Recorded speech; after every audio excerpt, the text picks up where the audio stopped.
Hello and welcome to the In the Moment podcast. I'm Sarah Orme and today I'm joined by Joanna Nylund, who's the author of Sisu, The Finnish Art of Courage. So, Joanna, what is sisu? Well, sisu is actually many things, but it's basically a characteristic that we Finns sort of take pride in as being something quite Finnish or something that we have in our national character. And I would say it's a mix of different things, but it's courage, it's resilience, it's tenacity, it's grit. And I think for me personally, I sort of think of it as a kind of cheerful determination. So it's kind of it's a very positive quality in Finland. It's something that we talk about a lot, and it's very desirable, something that people want to have. We want to cultivate it if we can, and it's just basically a sort of an umbrella for all kinds of good things that. Yeah. Would you say it's perhaps a little bit like the British stiff upper lip? Is there similarities there? Yeah, there are definitely some similarities between that. Yeah, I think your stiff upper lip is a form of sisu. Okay, so what made you want to write this book about sisu? Well, believe it or not, there hasn't actually been a book about sisu for the last 50 years, wow. And that's including in Finnish. Which is kind of funny because it's something that, like I said, we talk about it a lot, and it's definitely a part of our society. But it's just something we take for granted, really. And I think with the advent of all these other Nordic books on, how to hygge and how to have a happier life and a more balanced life with lagom, all these things coming up, I thought that it would be a great time to introduce sisu on a wider scale. So how do you think people can benefit from sisu? I think perhaps we live in an age now where more than before people do kind of, I think they desire to cultivate a certain kind of courage and integrity. And it's these kinds of issues that have really come up a lot in our society over the past few years. I think sisu has something to give to everyone, because obviously you're going to be facing difficult circumstances in your life, which is when, sisu comes in very handy. You might want to set a goal. You might want to exceed yourself, your expectations of yourself. You might want to run a marathon, and sisu can come in, in all these situations where you're basically challenging yourself and stepping outside of your comfort zone. So is it basically, say, I'm doing a run, I'm finding it really hard, and I think to myself, I need to dig deep and use my sisu? Yeah, exactly. You need to sisu it up. That sounds good. Yeah. So what practical ways can people use to bring sisu into their lives? Well, I mentioned some of them in my book, and obviously there are lots of different areas where you might want to have more sisu in your life, like you might want to communicate better, or you might want to develop your resilience, for instance. And I find really that, for me, cultivating sisu is about trying to sort of center yourself, try to remove distractions from your life, for instance. And I think that's really a problem that a lot of us are facing, or most of us are facing in the modern world, that we're really so distracted by everything going on, and we have our computers and our mobiles, and we're constantly online. And I think even that in itself can create this kind of situation where you're not really in touch with who you are, and you're not in touch with how you're doing and how you're feeling. You're finding it difficult to focus. You find your mind kind of scattering all over the place. And for me, growing my own sisu means going out into nature, or just trying to find silence, trying to find a quiet spot somewhere, and maybe just go inside myself a bit and, see how I'm catching up with myself, basically. How am I doing? What am I thinking and feeling today? And trying to maybe, trace those feelings. It's a kind of mindfulness, which I'm also talking about in the book, that we have some mindfulness a la sisu in the book. But I think that's a really good way to start. Thinking about sisu is, daring to kind of come face to face with yourself in silence without any distractions. Yeah, that was one thing I was actually wondering about when I was reading your book. So what exactly is the Finnish approach to mindfulness, and how does sisu affect that? Well, I think if you're thinking about the classical definition of mindfulness, I think it's quite popular here, as I'm sure it is in the rest of Europe as well. But on a practical level, I think people do exercise mindfulness by just going out into nature, because we have these vast forests, we have all these unpopulated areas, and people do love spending time out of doors. And I don't think they're consciously aware of the fact that they are being mindful or that they are practicing mindfulness, but that's what we're doing in practice. And I think we're very spoiled in that sense, because obviously we have nature around the corner, most of us. It's quite easy to find that secluded spot, which I'm sure is different if you live in a country that's a bit more urbanized. But yeah, that's how we practice mindfulness. And I think we also do it by, like I mentioned in the book, winter bathing, some of these more extreme sports that are by no means, something that all Finns do, but it's definitely there. Testing ourselves a bit, doing something that's quite strenuous physically can also be a way of being mindful, I think. Okay, so for the people listening, what exactly is winter bathing? Well, winter bathing is basically, and it sounds very extreme, but it's you find a frozen lake. So it's quite cold in wintertime, obviously, if the lake is frozen.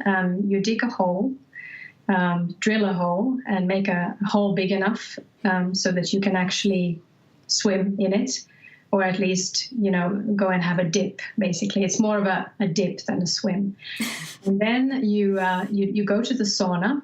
So you come out, you'd be wearing a bathing suit, but you would also be wearing a beanie and gloves and probably socks on your feet, because it's important to keep, all of those places really warm. And then you actually just, you have a dip in icy water, and you might stay there for a couple of minutes. Some people who are very used to it and do it often, they stay longer, and then you come up again and you towel off, and then you go possibly back into the sauna just to heat up, or at least you get dressed really quickly, and this is really invigorating. So is that something that people of all ages would do? Pretty much, yeah. It's actually been something that the older generation has done, and it's now kind of experiencing a renaissance in Finland, where you have these 20-somethings, kind of discovering winter bathing for the first time. But it used to be that it's a traditional thing, so it's very old, and I think that's why we have these, people in their 70s and 80s who are doing this, on a regular basis, and they absolutely swear by it and say that it's lovely and wonderful and keeps you young. So, it has some big health benefits, apparently. Another thing that I noticed in the book was you were talking about going to the cabin, which is something I know that people in other Nordic countries are very much into. Yes. So what are the benefits of going to the cabin and immersing yourself in nature? Well, I think, again, it has something to do with perhaps being able to just withdraw from modern life for a time, and all with all that it means, with television, technology, mobiles, the internet, and so on. And this is obviously changing because, the younger generation isn't necessarily prepared to be there without internet access and so on. But I think that's the basic idea, and that's what we all long for, is just to withdraw from the city and from our daily lives and actually live with nature just around the corner, and perhaps wake up and go for a swim the first thing in the morning, with no other sound than the birds chirping. That's kind of paradise on earth for Finns, I think. So how much is sisu then part of the Finnish national character? Oh, it's very much part of our national character. It's absolutely. I think it's almost difficult to understand Finland and Finns without taking sisu into account. But it's not something we talk about very much, in the sense that we would, it's not something that you brag about. It's not something that you want to kind of, how should I say, market about yourself that, oh, I'm a person of great sisu. That's not the case. It's more of an ethos that kind of underpins a lot of the things we do and say. It's very much part of the fabric of who we are, I think. Yeah, another thing I noticed when reading your book is that Finnish people are quite comfortable with silence. Yeah. Being quiet in each other's company, which perhaps to somebody from the outside would seem a little strange. Yes. So I know that you've lived in the UK. How did you find the differences when you came over here? Well, I think I was prepared probably because, we watch British television and American television, and we obviously have all these other European cultures sort of just around the corner, and we are aware that not everybody is as silent as we are, and perhaps we've learned, the art of small talk at school and so on. And of course, there are family differences and cultural differences within a country as well.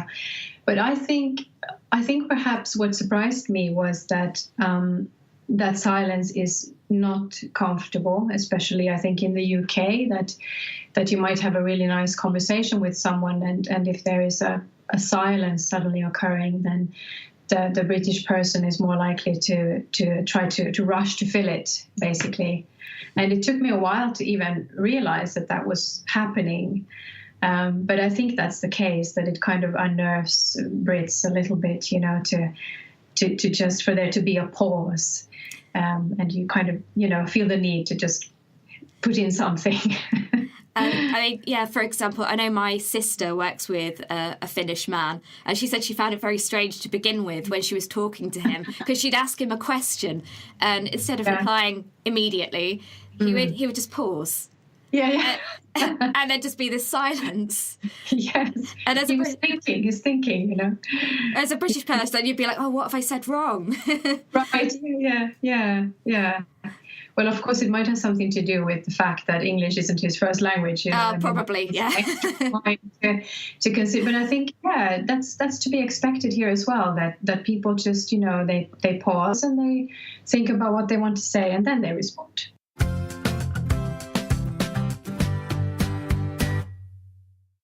We'd just like to interrupt the podcast for a quick service announcement.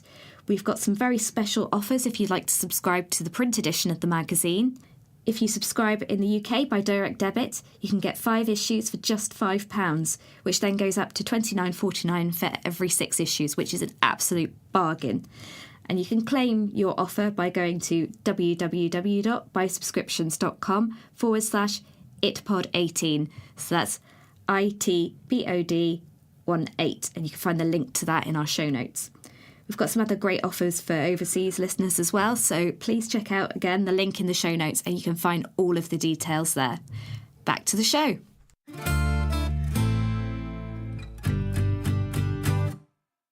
So how have you used sisu in your own life? What benefits has it had for you?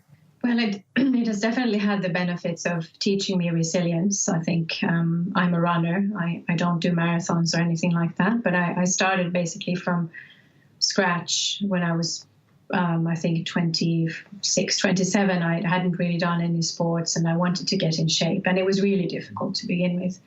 And I think sisu is, I think I mentioned it in the book as well, that sisu is kind of the courage to just put one foot in front of the other and just keep going when your mind is saying, no, just stop, or your body is telling you to stop and saying, I can't do this anymore, and to just keep going. And I think that's one practical aspect in my own life, but also just from facing difficult circumstances. I think I've had to look inside myself for sisu. I had the situation, for instance, about a decade ago when 3 members of my immediate family got ill, like really ill, almost at the same time. And of course, those are really overwhelming circumstances for anyone. But it really kind of forces you to look inside yourself and, for strength, or to sort of think about what kind of foundation you have in your life that is there already, that you can kind of draw from when crises come or when challenges come. And I think maybe that's where the notion of sisu has played a part for me as well. So would you say then that it's made you more emotionally resilient as well? Yeah, I think so. I think cultivating it has made me more resilient, definitely. But it's still a choice, I don't always feel brave or strong or like I have a lot of stamina. But then it comes down to that kind of choice that you can ask yourself that is this something I want to do? And it's like, yes, I think it's worth it. And then you just look inside yourself and decide, well, I'm going to do it. I'm just going to sisu on here. So it's a choice as well. It's ongoing, I think. Yeah, so another thing that I liked, again, reading the book, is the approach to parenting. The idea that you encourage your children to be bold. I think that's the word that you used. Yeah. So how can you parent your children in a sisu way? Well, I think the sisu way is definitely to not avoid challenges. I think perhaps we have a situation these days where parents are maybe more likely to be, we have these helicopter parents and trying to pave the way for the child and to avoid disappointments at all costs and so on. And that's definitely not the sisu way. I think the sisu way is to try to prepare your child as well as you possibly can for the challenges that will come, but also encourage them to find their inner strength and to find confidence in themselves. And to not avoid challenges or not try to remove every obstacle from the child's path. I think that's very important. But make them instead try to make them feel as prepared as they possibly can for whatever is coming, because no one can escape challenges, and it's probably best, I think, to learn that at an early age. Of course, in a safe environment where you feel that you have, the protection and support that you need. It's about stepping back then. It's sort of letting them make their own mistakes a little bit and not sort of being like, oh, I want to run in and help. Yeah, which is really, really difficult, I know. But it's, I think up to a point, definitely, to sort of have to have the courage to believe yourself that your child will find their inner sisu. That because I think if you always protect them from everything, they won't really be able to find it. Then they will just look for someone else to be there and have that strength for them instead. Okay, so sisu, you can apply that to lots of different areas of your life. One area I thought sounded quite interesting was communication, and particularly at work. Yeah. So how can you use sisu in the workplace? I think by communicating more directly, by being honest, by trying to sort of, lay the cards on the table. I think this applies especially well to negotiations, obviously, when you bring something, but also in any kind of situation where you're dealing with, conflict, but also just in general things happening at the office. I think that's actually, I'm knowing from experience that Britain is a very polite culture, and it's perhaps not something that you are aware of if looking at yourself from the outside, but you really are a very polite culture. And I find that sometimes in Britain you have to be able to read the code language of the Brits, that when you say this, you actually mean that, as in, well, I'm not really sure that that's a really good idea, might mean, well, that's crap.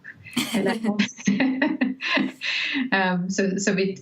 for an outsider, it might take some time to decipher actually your politeness codes. And in Finland, things are a bit more straightforward. We wouldn't say, "Oh, that's your idea is crap," but we would sort of voice it a bit more clearly and say that, "Well, I don't actually think that we can do that for this and that reason." So I think directness and being very upfront with any concerns that you may have.